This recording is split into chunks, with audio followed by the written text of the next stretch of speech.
Boa tarde, meu amigo. Você tá bom? Como é que estão as coisas? Faz tempo que a gente não se fala, né? Essa vida de hoje, essa correria de mídia que envolve a gente com vários assuntos, a gente se envolve com várias atividades, embora a gente esteja já no final de linha, como se diz, mas o momento faz com que a gente se procure sempre novos horizontes, sempre ter uma atividade, né? Para a gente realmente sempre ter um objetivo e ter uma qualidade de vida aí por alguns anos a mais, né? E você sabe que eu fico às vezes repensando sobre os valores, sobre como a gente viveu, como a gente está hoje. E eu fico pensando o seguinte, rapaz. Hoje nós estamos vivendo um país, um Brasil, uma nova era, né? Onde já foi o tempo onde se passava a mão na cabeça das pessoas e tudo se acabava em pizza, né? E diante do quadro atual, onde a gente vê que nós temos hoje um presidente com uma equipe que já está apresentando resultados de fazer com que a nossa economia, todos os segmentos, né, aos poucos vão se ordenando, as coisas vão se colocando, cada coisa no seu devido lugar. Isso leva tempo, a gente sabe disso. Mas, irmãos, renovamos as esperanças de novo, diante desse novo quadro, né? Isso aí me faz então repensar o seguinte, rapaz. Eu sempre falo sempre tem comigo uma seguinte historinha, sabe? Porque eu acho que eu já falei até para você um tempo atrás. Que eu vejo assim, nós assim, nossa comunidade como uma grande família, tá? Onde essa família, ela tem um pai muito bem de vida, né, com recursos financeiros para suprir gerações que deixaram descendentes, já os velhinhos que têm que cuidar até mudar de endereço lá para cima, e as gerações atuais e as novas gerações dessa família, ele tem como bancar com os recursos que ele tem, né, a nível financeiro, investimentos, ou seja, uma situação muito boa. E você imagina o seguinte, a família toda, todo mundo trabalhando, né? Cada um trabalhando e os recursos crescendo também em função do trabalho de cada elemento da família. E de repente, desse pai de família, tem a notícia de que ele não tem mais os recursos que ele achava que tinha. Ele foi roubado. Bom, se ele foi roubado, né? O que ele pode fazer diante de uma situação dessa? Ele tem duas alternativas. Ou ele chega para toda a comunidade dele, toda a família, e diz: gente, eu fui roubado. Agora cada um vai ter que apertar o cinto, vai ter que economizar, não vamos ter mais os recursos que a gente tem, não sei como vai ficar a vida de cada um de vocês, porque eu não tenho mais os recursos que eu tinha, me roubaram.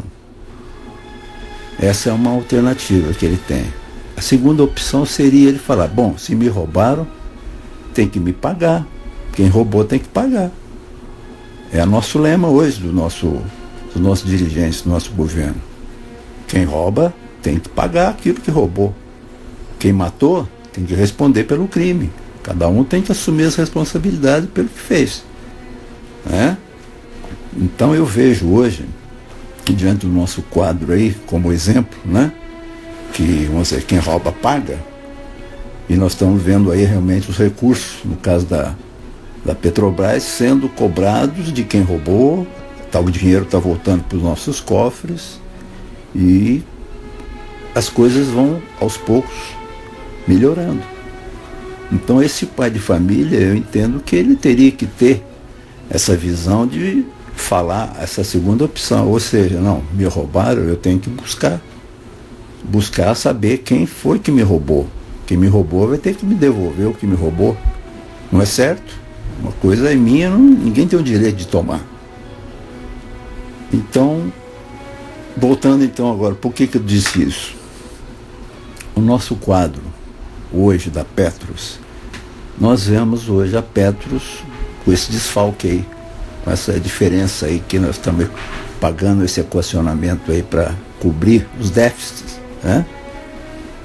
Coisa que eu digo como testemunho de quem eu vi, que estava na alta direção, na época do que fazia a gestão de recursos financeiros, tinha muita ligação com a alta cúpula, e em 2016 essa pessoa chegou para mim e falou: olha, nós podemos ficar tranquilos por 100 anos diante das reservas, diante da situação nossa, que nós estamos muito bem, nossos investimentos são muito bem colocados, cada um no teu segmento, os investimentos dão um retorno realmente, que com a projeção disso o resultado é muito bom, né?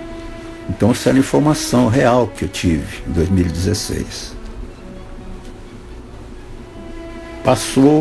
Passaram-se 2 anos, um ano e meio por aí, nós tivemos o primeiro impacto de informação contrária em relação à situação da Petros, quando veio aquele déficit.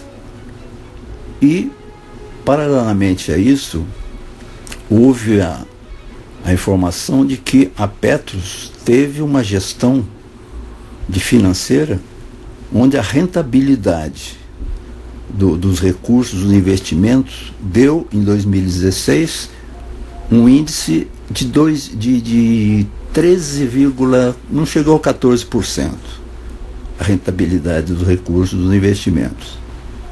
Em contrapartida, na mesma época, nós tínhamos o Fundo de Previdência de Brasília, dos funcionários de Brasília, dos aposentados, onde essa previdência complementar dos funcionários do Distrito Federal, os recursos que foram aplicados, que é um universo muito menor, é uma responsabilidade em termos de capacitação técnica, financeira, para fazer bons investimentos, não se compara com o gabarito dos profissionais que nós tínhamos na Petros. E a rentabilidade dessa previdência complementar lá do Distrito Federal, dos aposentados, funcionários do Distrito Federal, chegou a 18%, 18 e mais alguma coisa.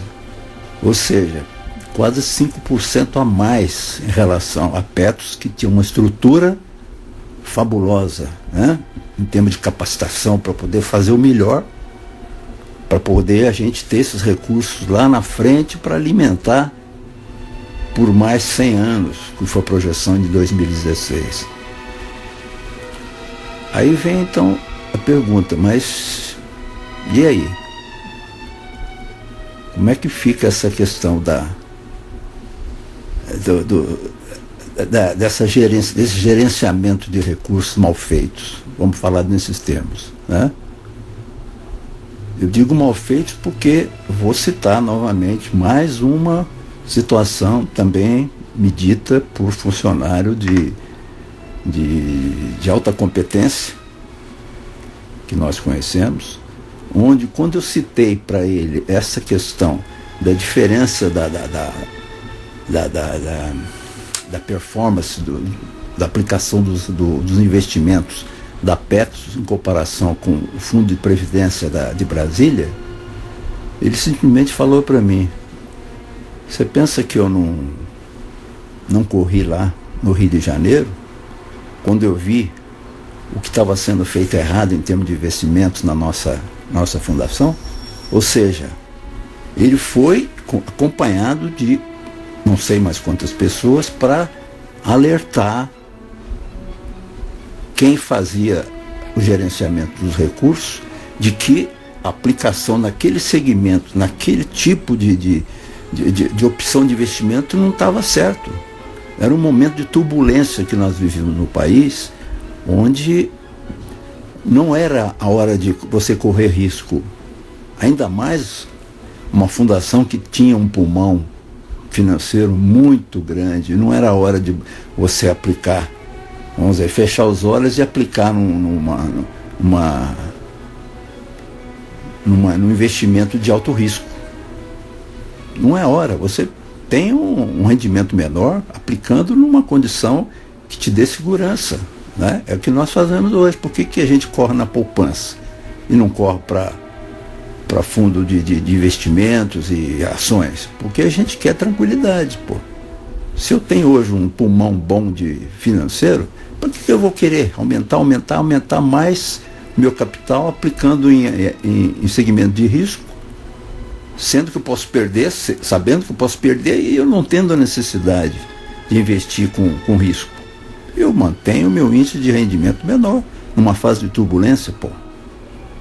Então, associando tudo isso, eu chego à conclusão: o porquê que nós temos que pagar essa conta? Seja pela incompetência, pelo mau gerenciamento, né? Não vamos nem falar na questão de desvio, tá?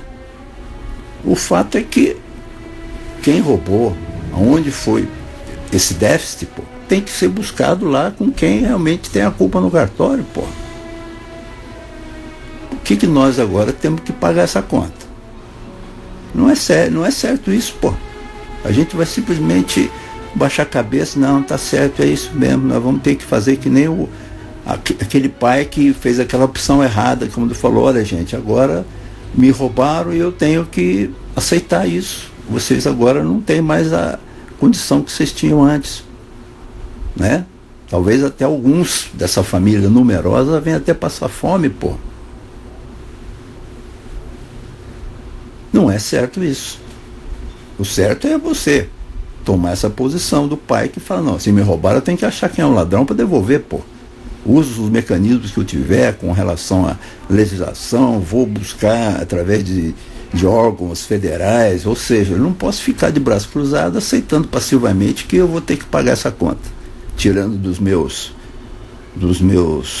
né, sucessores, tirando dos meus, né, quem veio antes de mim. Ou seja, eu tenho que manter essa família unida sobre todos os aspectos, né? E para ter essa união sobre todos os aspectos forte, o financeiro é fundamental, pô. Senão, né, desestrutura tudo. Então, por que eu estou falando tudo isso? Pô, cada um de nós tem um canal para pelo menos tentar levar uma situação dessa de forma que os nossos dirigentes... O Bolsonaro hoje é uma pessoa que ele é muito pelo povo e ele ouve as pessoas. Você vê que ele realmente, a postura dele é uma postura assim muito popular, né? Ele não tem aquelas coisas de manter, né, aquele porte porque é presidente. Ele realmente quer ver o país melhor, pô. Então ele ouve. E por que ele não pode nos ouvir? Simplesmente você acha que ele está ciente da situação, do que está acontecendo, o déficit da Petros, que é equacionamento, quem está pagando somos nós. Isso não passa na mesa dele, pô. E se passar, eu tenho certeza que ele, se tiver consciência do realmente do teor dessa história toda, como eu relatei desde o início, ele vai parar e vai dizer: mas peraí, pô, o que tem uns velhinhos com a história?